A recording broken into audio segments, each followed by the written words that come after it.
오늘 함께 읽은 말씀은 너무나 아름다운 고백입니다. 사실 저는 문과 출신이 아니고 이과 출신입니다. 그래서 시를 잘 모릅니다. 모르고 잘 느껴지지가 않습니다. 그런데 이 시편 19편 말씀을 읽을 때에 마음에 울리는 감동이 있습니다. 하나님이 얼마나 크신가를 자꾸 상상하게 됩니다. 그렇기 때문에 많은 신학자들이 또 많은 목사님들이 이 말씀을 묵상하고 고백하는 가운데 하나님의 말씀 1.1획도 가치가 덜한 것은 없으되 우리에게 들려주는 이 시편 19편이야말로 아름다움 중에 아름다움이요 우리에게 고백할 수 있는 하나님의 영광스러움 중에 가장 큰 영광이다라고 고백을 많이 하곤 합니다. 이렇게 아름다운 언어로 표현으로 우리에게 계시하시는 분은 바로 우리의 하나님 아버지이십니다. 그 하나님은 우리가 이 밤에 조금 더 깊이 알고 믿음으로 함께 반응하게 되는 은혜가 충만하기를 원합니다. 시편 19편 말씀은 크게 세 부분으로 나눌 수 있습니다. 1절에서 6절까지의 말씀은 이 온 우주 가운데 특별히 하늘에서부터 나타나는 하나님의 영광의 선포에 대해서 말씀해주고 있고, 또 7절부터 10절까지는 특별히 하나님의 백성들에게 말씀을 통하여서 하나님이 어떻게 그 백성을 관계하고 계시고 인도하시는가를 말씀해주고 있습니다. 그리고 마지막 부분은 11절부터 마지막 절까지는 그러한 하나님을 만났던 다윗이 하나님 앞에 나는 이러한 삶을 살기를 원합니다라고 믿음으로 반응하게 되는 그러한 부분입니다. 이렇게 세 부분의 고백으로 나타나 있는데요. 저는 개인적으로 이 말씀을 묵상하면서 우리의 목장 예배 가운데 TWP라고 하는 전략을 가지고 우리가 접근을 하고 있지 않습니까? 감사의 나눔과 말씀을 붙들고 기도의 나눔 가운데 하나님 앞에 나아가는 우리의 태도가 조금 더 재설정되기 원하는 그런 마음을 가지고 있습니다. 온 우주 가운데 나타난 하나님, 우리의 일상에서 하나님을 발견하고 감사하기를 원합니다. 하나님의 말씀 가운데 우리에게 계시하여 주시고 인도하시는 그 하나님, 우리가 말씀 나눔 가운데 보기를 원합니다. 온 우주 가운데 우리의 일상과 말씀 가운데 우리가 하나님을 만났을 때 어떻게 해야 될까요? 나의 삶을 주님께 드리고 반응하는 것입니다. 그래서 이 시편 19편을 통하여서 우리가 더욱더 우리 소그룹 가운데 목장 가운데 더욱더 깊이 있는 하나님에 대해 연결되어 있고 하나님이 주시는 그 생명의 풍성함이 넘쳐나도록 우리가 소망을 가지고 나아갔으면 좋겠습니다. 먼저 1절에서 16절 말씀은 하늘에 선포된 하나님의 영광스러움을 노래합니다. 1절 말씀을 다시 한번 읽어볼까요? 함께 읽겠습니다. 하늘이 하나님의 영광을 선포하고 궁창이 그의 손으로 하신 일을 나타내도다. 다윗은 하늘을 바라보면서 하나님의 영광이 선포됨을 고백합니다. 일상을 살아가는데 하나님의 영광을 발견한 것입니다.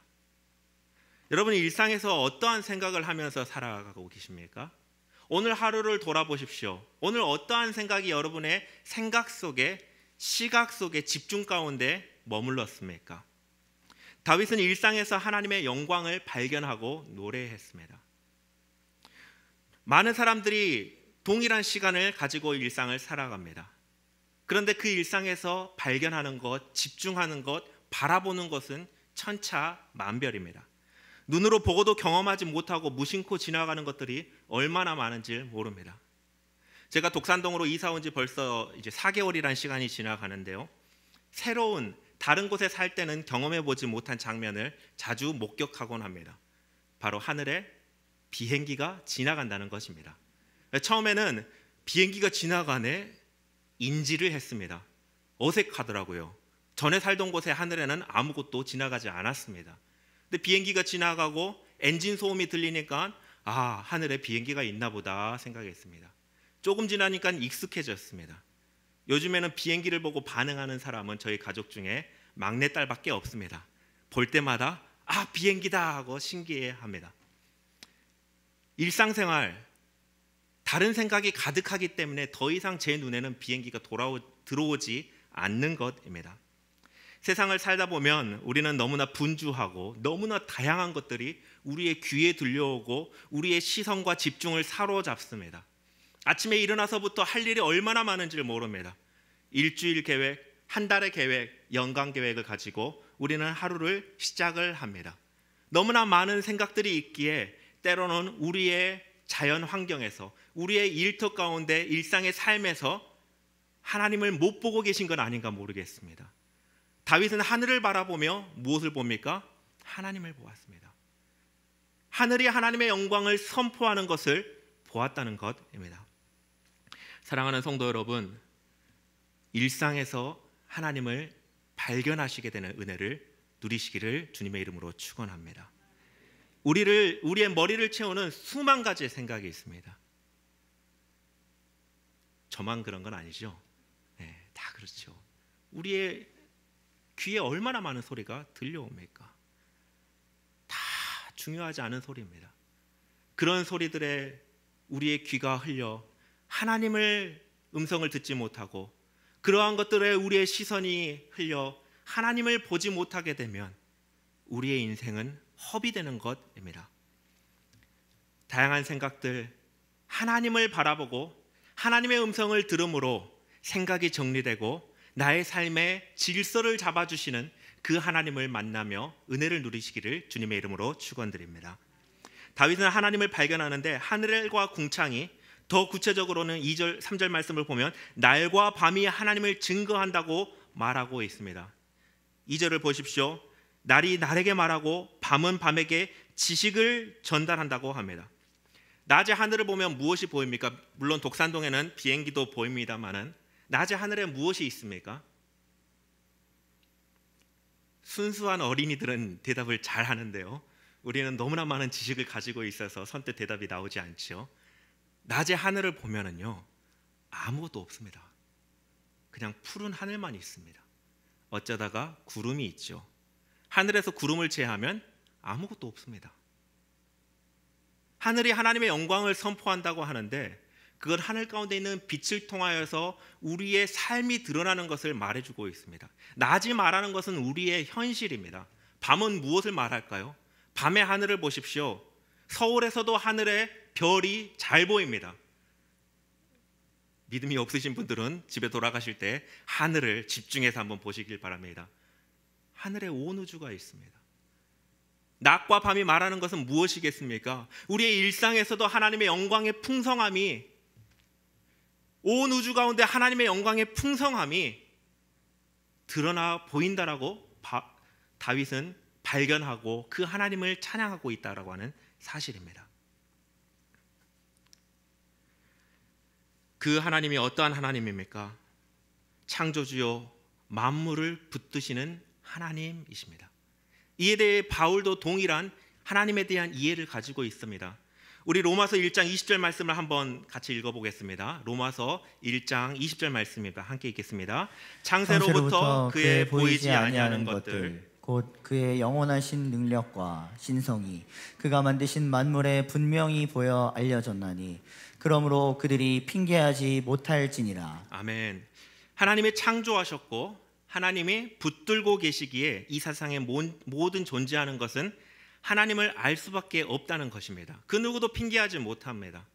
그 누구도 내가 창조했다라고 말할 수 없고 내가 스스로 존재한다라고 말할 수도 없습니다. 하나님에 대한 지식이 없는 사람일지라도 조물주가 창조했다라고 하는 그런 지식에 도달할 수밖에 없도록 하나님은 온 우주 만물을 지으셨고 붙들고 계신다라는 한 사실을 바울은 발견하고 고백한 것입니다. 다시 본문의 4절 말씀을 함께 보겠습니다. 하나님은 해를 위하여 하늘의 장막을 베푸셨다라고 말씀해주고 계십니다. 하나님이 창조하시고 온 우주를 붙드시는데 어떻게 붙드십니까? 장막을 통해서입니다. 하나님의 장막을 통해서입니다. 하늘에 하나님의 영광을 드러내는 것이 무엇입니까? 태양이겠지요. 그 태양이 어떻게 하나님의 영광을 드러냅니까? 하나님의 장막이 있기 때문에 하늘에 있는 그 태양이 하나님의 영광스러움을 드러낸다라고 말씀해주고 있는 것입니다. 태양 자체로서 하나님을 드러내는 것이 아니라 그 태양 위에 하나님께서 그 장막을 덮어주셨기 때문에, 그 태양이 하나님의 장막에 속해 있기 때문에 하나님의 영광을 드러내는 것입니다. 우리의 일상에서 감사를 고백할 때요, 아마 처음의 시작은 일기처럼 기록할 수도 있습니다. 아마 오늘 좋았던 것을 기록하겠지요. 고개를 끄덕이시는 분도 한두 분 계시는데요, 저만 그런 게 아닌가 보네요. 저도 처음에 감사 노트를 기록할 때 오늘 좋은 걸 적었습니다. 오늘 신난 거, 오늘 나에게 만족을 주는 걸 이렇게 적었습니다. 조금 그걸 가지고 기도하려고 보니까 이게 아닌 것 같은데 라고 하는 이런 태도가 있었습니다. 머리를 극적이면서 이게 아닌 것 같은데, 그러면서 하나님께서 조금씩 감사를 발견하는 이 감사 노트의 운동이 무엇인지 알게 하시더라고요. 똑같은 일이 일어났는데 하나님이 나에게 장막을 덮어주시고 내 일상에서 하나님이 행하신 일들을 하나님의 관점으로 발견해 갈 수 있도록 은혜를 주셨습니다. 해를 통하여서 하나님의 영광을 선포하게 하셨는데 그 근본은 하나님이 장막으로 덮어주셨기 때문에 하늘이, 태양이 그 영광을 선포한다라고 말하고 있는 것입니다. 해가 장막에서 나와서 하나님의 계시를 증거하는데 그 모습의 어떠함이 5절과 6절에 설명되어 있습니다. 해는 그의 신방에서 나오는 신랑과 같고 그의 길을 달리기를 기뻐하는 장사 같아서 라고 말하고 있습니다. 먼저 신랑이 신방에서 나오는 것과 말합니다. 결혼하면 좋습니다. 몇 분은 웃으시고 몇 분은 묵비권을 행사하셨습니다. 결혼하면 좋습니다. 왜 좋습니까? 저는 개인적으로 이것은 저의 표현입니다. 외로움이 없어져서 좋았습니다.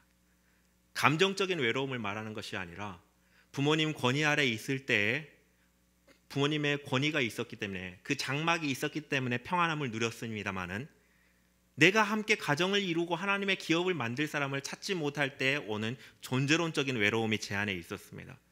아내를 만나 가정을 이루는 순간 그러한 채움이 채워졌습니다. 물론 아내가 맛있는 음식을 해주고 빨래도 해주고 집안도 청소도 해주고 아이도 잘 키워주니 감사하죠. 우리 여성분들, 남편이요, 나는 당신이 밥을 해줘서 좋아 라고 이야기할 때가 있습니다. 원래 남자들이 표현을 잘 못합니다. 이해를 해주십시오. 그러나 그 마음의 중심에 하나님께서 당신과 한 몸을 이루고 온전한 존재로 당신을 통해 나를 만들어 주셔서 내가 좋아라고 하는 표현이 숨어 있습니다. 그걸 잘 발견하시고 가정 안에 하나님의 나라를 잘 이루어 가시기를 바랍니다. 신랑이 신방에서 나올 때의 그 만족감이 여기에 있습니다. 그 아내를 인하여서 더 이상 결핍이 없는 겁니다. 넘쳐나는 에너지와 생명력이 여기에 있습니다. 현대인들은 아침에 일어날 때 고통 가운데 일어나죠. 힘들어서 그렇습니다. 그런데 원래 밤이 되고 아침이 되면 어떻게 됩니까? 생명이 풍성해지잖아요.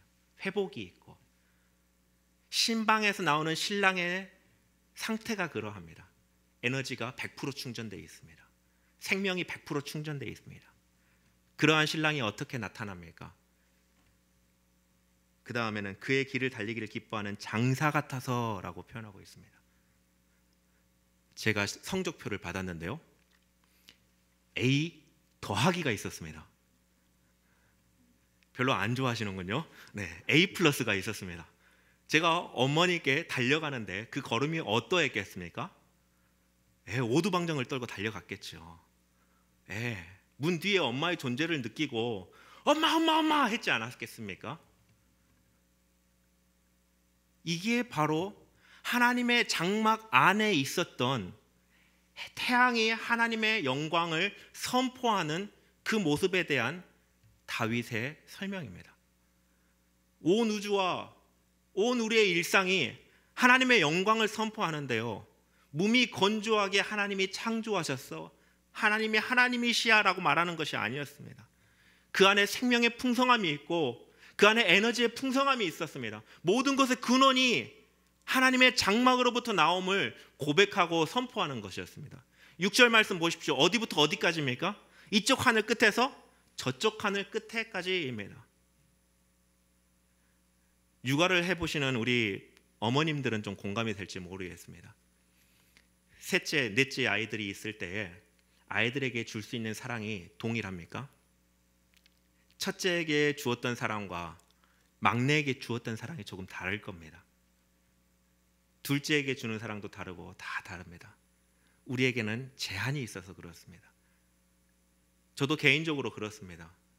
교회에서 말씀 연구도 잘하고 싶고 사역도 잘하고 싶습니다. 좋은 남편도 되고 싶고 운동도 잘하고 제 관리도 잘하고 싶습니다. 저는 자전거 타는 것도 좋아하고 축구하는 것도 좋아합니다. 시간도 없고 에너지도 없습니다. 무엇 하나 집중하면 다른 걸 놓칠 수밖에 없습니다. 하나님의 창조하신 온 우주가 하나님의 영광을 선포하는데 어디부터 어디까지입니까? 저 끝에서 저 끝입니다. 여러분의 저 끝은 어디입니까? 동해바다 끝에서 서해바다 끝입니까? 아시아 끝에서 저 아시아 끝입니까? 지구 저 끝에서 저 반대쪽 끝입니까? 태양계의 끝입니까? 우주의 끝입니까? 우리의 생각에 제한이 있어서 그렇게밖에 표현하지 못하지만 이 존재하는 모든 만물은 하나님의 영광을 넘치는 생명력과 에너지로 찬양하고 드러내고 있다는 것입니다.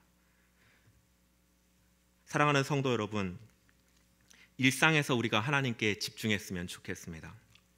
우리의 낮과 밤, 우리의 가정과 일터에서 하나님을 발견합시다.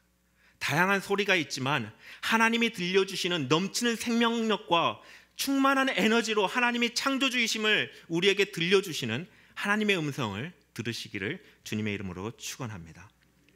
1절에서 6절까지는 하나님을 엘이라고 하는 단어로 표현하고 있습니다. 이거는 히브리어인데요, 일반적으로 신, 일상적인 용어라고 생각하시면 됩니다.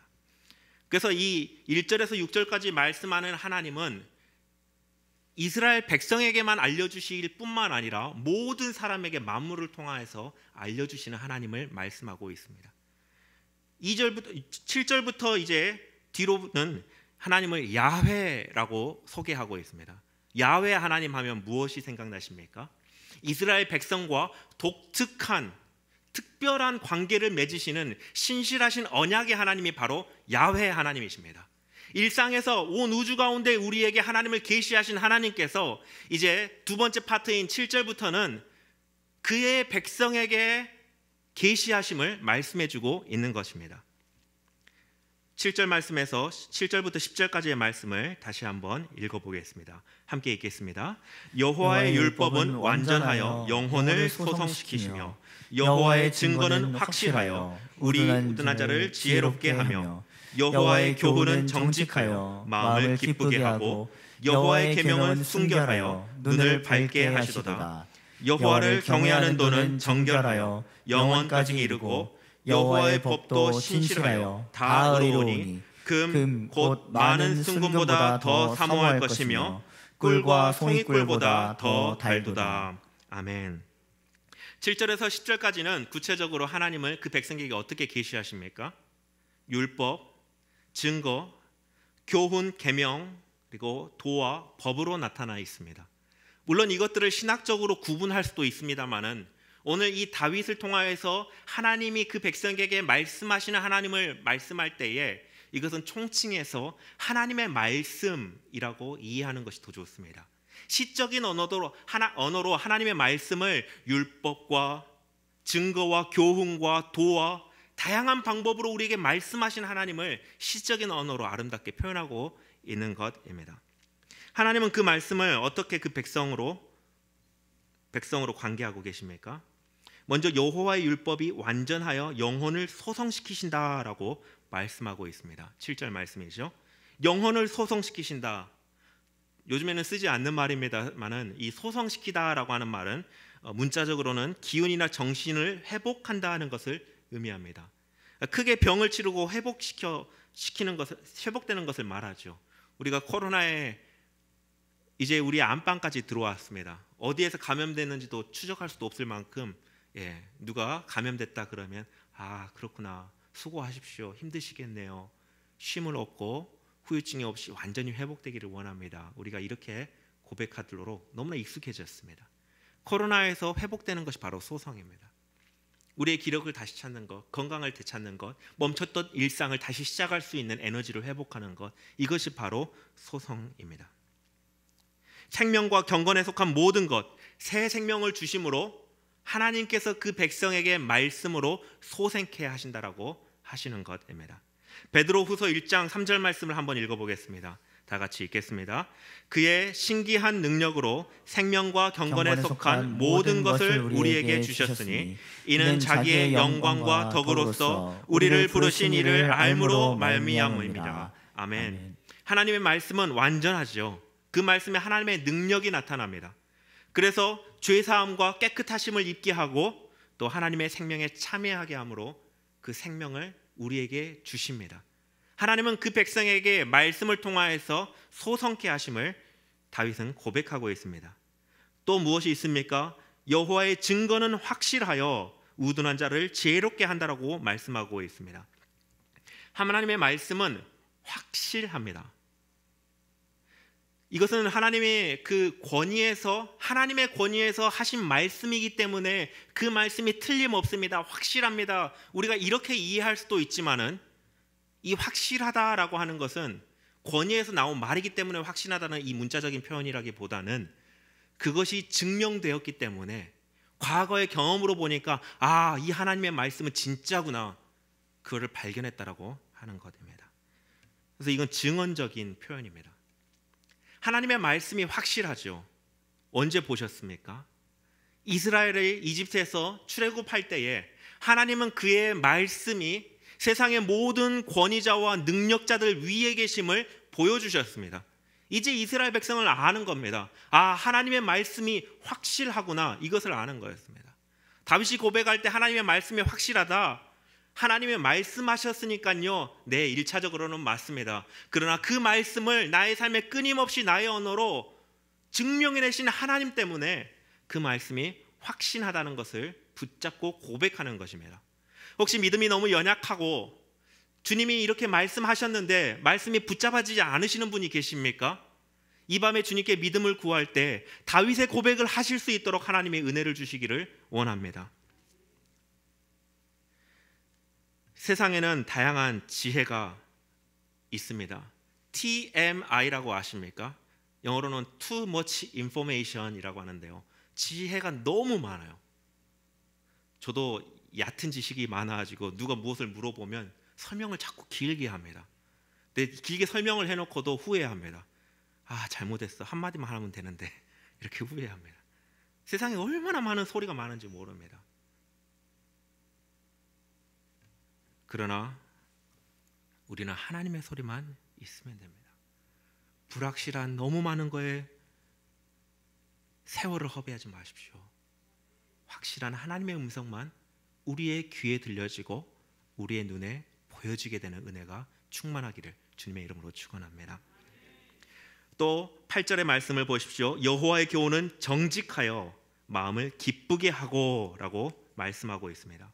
하나님의 말씀이 정직하다는 것은 도덕적으로 옳다는 것을 말합니다. 실생활에서 이것이 맞다라는 것을 의미합니다. 그리고 또한 존재론적인 옳음을 이야기합니다. 그래서 여호와의 교훈이 정직하다라고 할 때 이 정직은 전 인격에 해당합니다. 그리스도인은 도덕을, 윤리를 뛰어넘어야 됩니다.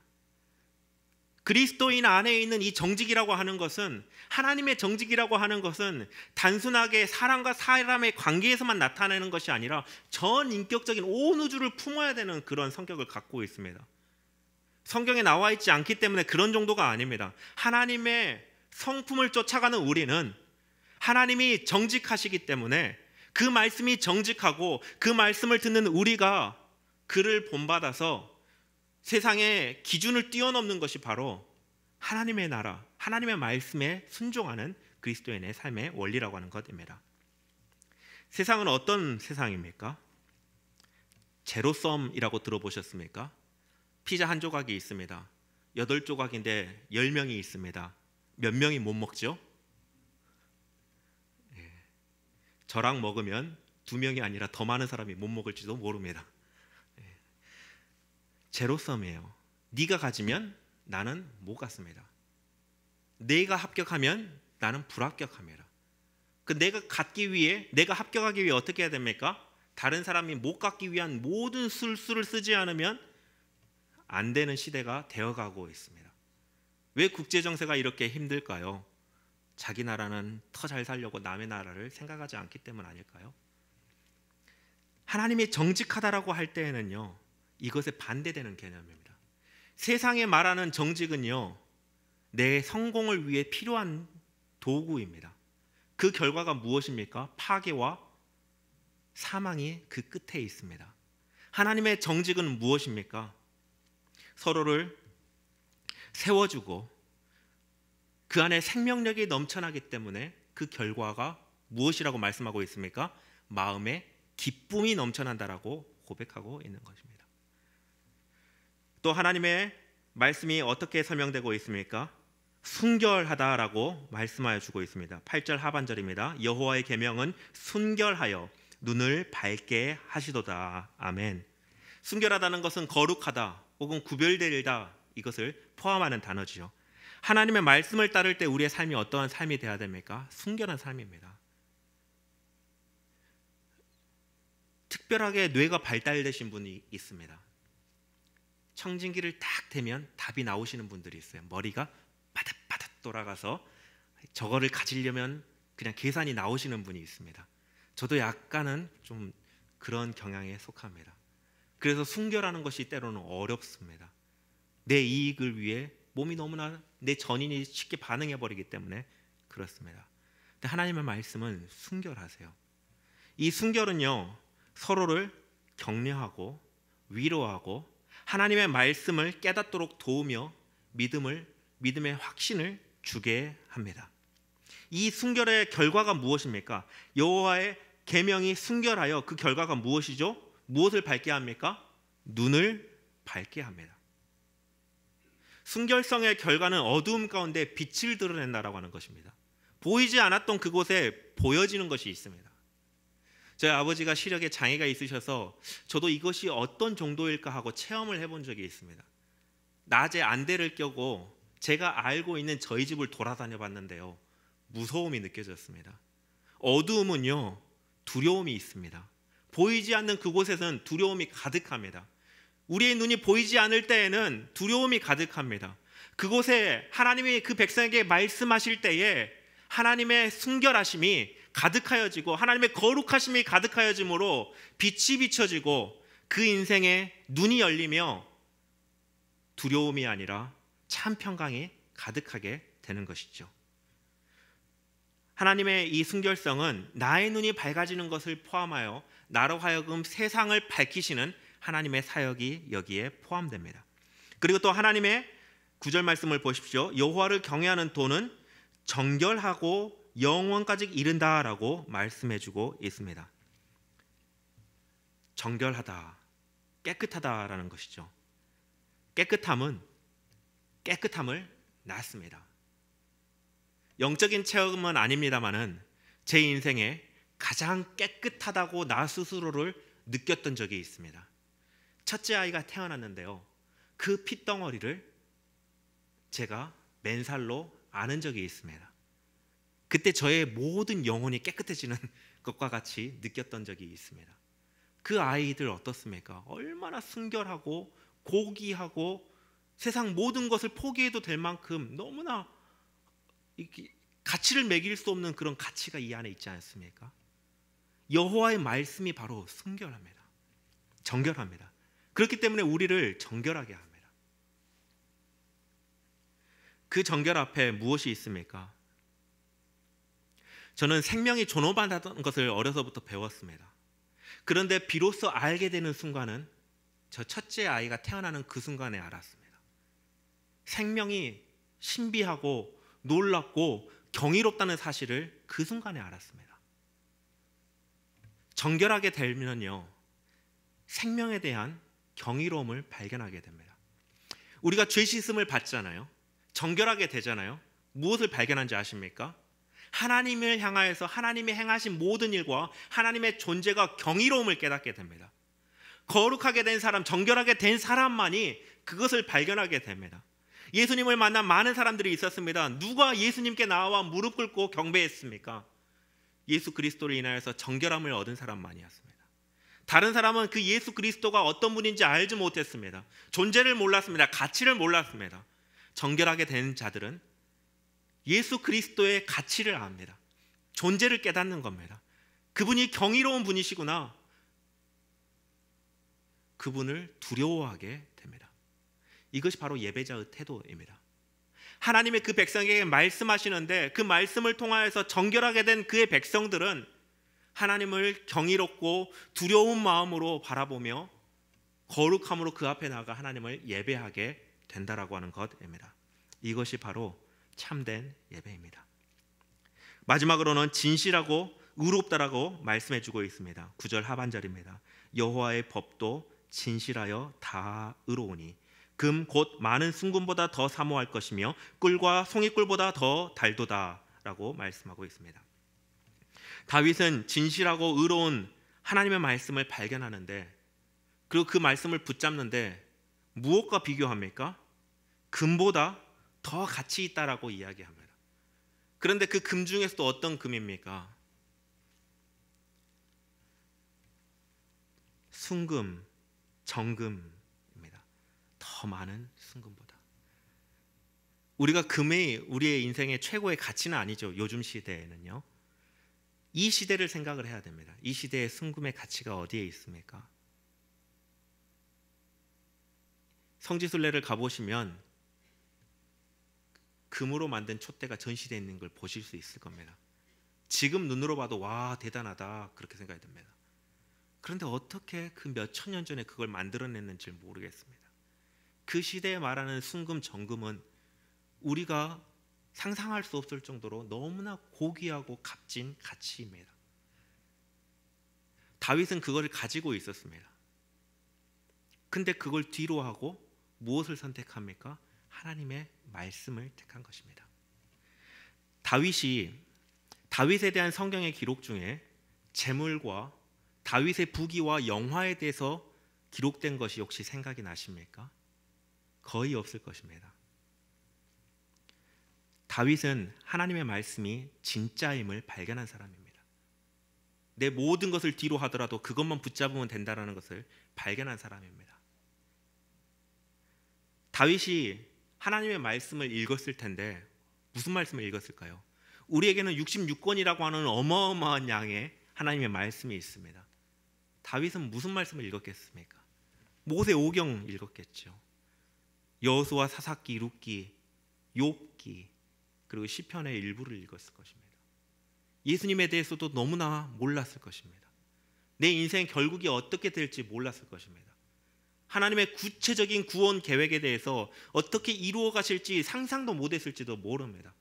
그럼에도 불구하고 그 하나님을 붙잡았던 것이 바로 다윗입니다. 그 말씀을 너무나 즐거워하고 주야로 묵상했던 것이 바로 다윗입니다. 여기에 반대 인물이 있죠. 그 아들은 어떠했습니까? 솔로몬은 어떠했습니까? 물론 아버지를 통하여서 보고 들은 것이 있었기 때문에 하나님의 말씀을 좋아했겠죠. 근데 솔로몬에 대한 기록을 생각하면 무엇이 기억에 남습니까? 지혜, 그리고 부귀와 명성 아닙니까? 그가 많은 이방 여인들을 아내로 삼은 사실만 보아도 하나님보다도 더 사랑하는 것이 많이 있었음을 우리는 쉽게 발견할 수 있습니다. 뭔가 옳지 않죠. 그 길은 우리의 갈 길이 아닙니다. 사랑하는 성도 여러분, 하나님은 우리를 구원해 주셨는데, 구원받은 자로 살도록 인도해 두셨는데 자꾸 다른 길에 현혹되지 맙시다. 온 우주에 들려지는 하나님의 음성을 들읍시다.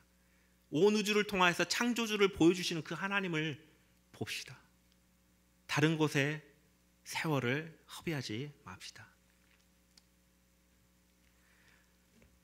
시편 19편의 마지막 부분은 이 하나님에 대한 저자인 다윗의 믿음의 결단과 믿음으로 살기 위해 하나님께 특별한 도움을 요청하는 장면이 나타나 있습니다. 11절부터 14절 말씀인데요. 11절에는 주의 종이 이것으로 경고를 받고 이를 지킴으로 상이 크니이다 라고 말하고 있습니다. 자신을 주의 종으로 고백하는 다윗이요, 하나님의 말씀으로 받은 경고를 인해서 자기의 삶에 주시는 하나님의 상이 크다라고 고백하고 있습니다. 이 세상에 다양한 소리가 있기 때문에 우리에게 가장 필요한 것은 경고입니다. 너무나 많은 소리가 있습니다. 그래서 경고가 필요합니다. 나이 드신 분들은 보이스피싱에 대한 경고를 많이 듣죠. 신종 사기가 얼마나 많기 때문에 다양한 경고의 메시지들이 계속해서 나오는 거 아니겠습니까? 사울은 천천히며 다윗은 만만이라고 할 때에 다윗의 마음의 중심이 흔들리지 않을 수 있었던 이유는 하나님의 말씀으로 주시는 경고를 귀담아 들었기 때문에 그렇습니다. 우리는 보지 못하는 다양한 유혹과 또 우리 예측할 수 없는 실패와 좌절과 위험을 계속해서 마주하고 있습니다. 우리에게 무엇이 가장 필요한 줄 아십니까? 하나님 아버지의 경고입니다. 이것은 하나님께로부터 오는 그 백성을 인도하시는 방법입니다. 그렇기 때문에 다윗은 하나님이 자신을 향하여서 말씀 가운데 경고해 주심이 내가 받은 가장 큰 상이다라고 말하고 있는 것입니다. 부모가 자녀에게 주는 가장 큰 상은 무엇입니까? 부모됨입니다. 부모로 자식들을 권위 아래 두며 보호 아래 두는 것이 바로 부모가 자녀에게 주는 가장 큰 상입니다. 하나님의 자녀에게 말씀으로 주시는 가장 큰 상은 바로 여호와의 날개와 같은 것입니다. 하나님의 그 두 팔로 그 백성을 안아주실 때 무엇을 누리겠습니까? 그것이 바로 가장 큰 상급이다라고 하는 것이죠. 그곳에 무엇이 있습니까? 평강이 있습니다. 골로새서 3장 15절부터 16절 말씀입니다. 우리 다 같이 한번 읽겠습니다. 그리스도의 평강이 너희 마음을 주장하게 하라. 너희는 평강을 위하여 한 몸으로 부르심을 받았나니 너희는 또한 감사하는 자가 되라. 그리스도의 말씀이 너희 속에 풍성히 거하여 모든 지혜로 피차 가르치며 권면하고 시와 찬송과 신령한 노래로 부르며 감사하는 마음으로 하나님을 찬양하고. 말씀을 듣는 순간 순종함으로 하나님의 말씀이 우리의 삶에 풍성하도록 힘써야 된다라고 하는 것이죠. 말씀을 읽고 묵상하고 그 말씀 가운데 하나님께서 나에게 들려주시는 그 경고를 통하여서 나의 연약함을 회복시켜 나가고 주님을 닮아 성장해 나가는 것이 바로 어둠의 악한 계계를 능히 알고 이겨나가는 하나님 나라의 백성이라고 하는 것입니다. 다윗은 자신을 계시하신 하나님과 그 백성을 말씀으로 인도하시는 하나님에 대해서 두 가지로 반응을 합니다. 오늘 말씀의 제목은 보고 들음에 반응하라입니다. 그래서 오늘 우리가 이 반응을 어떻게 해야 될지를 가지고 기도의 제목으로 삼고 주님께 구했으면 좋겠습니다. 다윗은 먼저 자신을 돌아보아 죄를 회개합니다. 13절 말씀을 함께 보시죠. 또 주의 종에게 고의로 죄를 짓게 말게 하사 그 죄가 나를 주장하지 못하게 하소서. 그리하면 내가 정직하여 큰 죄가에서 벗어나겠나이다. 아멘. 이 말씀 가운데는 세 종류의 죄가 나타나 있습니다. 먼저는 허물이 있고 숨은 허물이 있고 또 마지막으로는 큰 죄, 고의적인 죄가 여기에 나타나 있습니다. 다윗의 삶의 도처에 이런 세 가지 종류의 죄악들이 널리 있었다는 사실을 다윗이 발견한 것이죠. 사랑하는 성도 여러분, 다윗에게만 그런 것이 아니라 우리에게도 그러합니다. 죄악들이 우리의 삶의 도처에 있습니다. 물론 하나님께서 우리에게는 거룩한 백성이라는 신분을 주셨고 하나님 나라 백성이라고 우리를 옮겨주셨습니다마는 우리의 일상의 도처에 우리가 마주하는 곳에는 시험과 유혹과 우리를 넘어뜨리려고 하는 마귀의 괴계가 있습니다. 그렇기 때문에 우리가 필연적으로 마주하는 건 우리의 삶에 죄악들이 도사리고 있다라고 하는 것이죠. 허물 혹은 숨은 죄, 큰 죄악들이 있습니다. 이것들은 교만을 먹고 자라납니다. 불순종을 먹고 자라납니다. 우리가 죄의 점점 종이 되어가는 것은 하나님의 말씀에 불순종하고 교만할 때입니다. 이 죄는 누가 짓는 것입니까? 제자훈련 준비반을 하면서 이 죄에 대해서 다루었는데요. 죄가 들어온 것이 아니라 죄가 내가 행한 범죄라는 사실을 우리는 인지해야 됩니다. 마치 나는 피해자인 것 마냥 어찌어찌 하다 보니까 내가 죄에 빠져 있어요 라고 주장하고 싶어 할지도 모릅니다. 죄의 출발은 교만이었습니다. 그 교만은 외부로 온 것이 아니라 내 안에 있는 것입니다. 하나님을 인정하지 않으려고 하는 그 교만함, 하나님께 순종하지 않으려고 하는 그 불순종은 나에게 있습니다. 내 주도권 안에 일어난 것입니다. 내 책임이라고 하는 것이죠. 하나님의 말씀이 우리에게 풍성히 선포되고 들려지는데 나는 죄를 범함으로 그 하나님의 말씀을 듣지 못하고 온 우주에 도사려 있는, 온 우주에 널리 퍼져 있고 선포되는 하나님을 발견하지 못하고 있다라고 하는 것입니다. 고린도전서 10장 13절 말씀에는 사람이 감당할 시험밖에 너희가 당한 것이 없나니 오직 하나님은 미쁘사 너희가 감당하지 못할 시험 당함을 허락하지 아니하시고 시험 당할 즈음에 또한 피할 길을 내사 너희로 능히 감당하게 하시니라라고 말씀하셨습니다. 우리의 사방에 우리를 유혹하며 불순종하고 교만하게 함으로 하나님을 죄짓게 하는 어둠의 세력이 있지만 하나님께서 그것을 허용하시되 우리가 능히 이길 수 있을 정도로만 허용하셨다라고 하는 사실입니다. 그리고 거기서 끝나지 않죠. 가만두십니까? 우리를 이겨낼 수 있도록 그 길을 인도하신다라고 하는 것입니다. 다윗은 그 하나님을 만나고 경험하고 고백하고 그 하나님께 믿음으로 구했습니다. 나로 죄를 범하지 않도록, 죄의 종이 되지 않도록 구한 것입니다. 사랑하는 성도 여러분, 온 우주와 나의 일상에 하나님의 말씀이 들려지되 우리는 그 하나님께 믿음으로 반응하며 하나님 앞에 우리의 죄악들을 고백하고 하나님의 은혜를 구했으면 좋겠습니다. 두 번째는 입술의 말과 마음의 묵상을 하나님 앞에 두었다라고 하는 것입니다. 다윗의 소망이 무엇이었습니까? 구원받음의 끝이 아니었습니다. 구원받아서 그의 입술의 말과 마음의 묵상이 하나님 앞에 매 순간 연락되고자 하는 그런 소망함이 있었다라고 하는 것입니다. 주의 말씀이 나를 주장하는 것에 대한 순종의 반응은 무엇입니까? 우리가 말씀을 묵상하고 큐티하면서 적용을 하죠. 어떻게 적용하십니까? 어떤 사람들은 적용을 할 때 적용이 매일 똑같습니다. 오늘 믿음으로 살겠습니다 라고 적용을 합니다. 물론 하나님께서 은혜를 주시기를 원합니다. 그런데 그렇게 적용할 때에 구체적인 것이 없기 때문에 믿음으로 사는 것이 무엇인지 우리는 행하지 못할 때가 많이 있습니다. 은혜를 받았다면 그 은혜에 우리가 반응해야 됩니다. 먼저는 죄를 고백하고 하나님께 더 큰 은혜를 구해야 되고, 그 다음은 돌이켰다면 하나님의 말씀대로 내가 살아가겠습니다라고 하는 나의 삶의 행위와 마음의 중심의 변화가 일어나야 된다라고 하는 것입니다.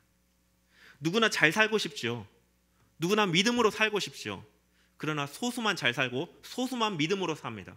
왜냐하면 그 소수만 구체적으로 잘 살기 위해 무엇을 하겠다, 믿음으로 살기 위해 무엇을 하겠다라고 결단하고 그것에 하나님의 은혜를 구하고 도우심을 구하고 나의 삶을 주께 헌신하여 그 영역에 그리스도의 장성한 분량까지 성장해 나아가기 때문에 그러합니다.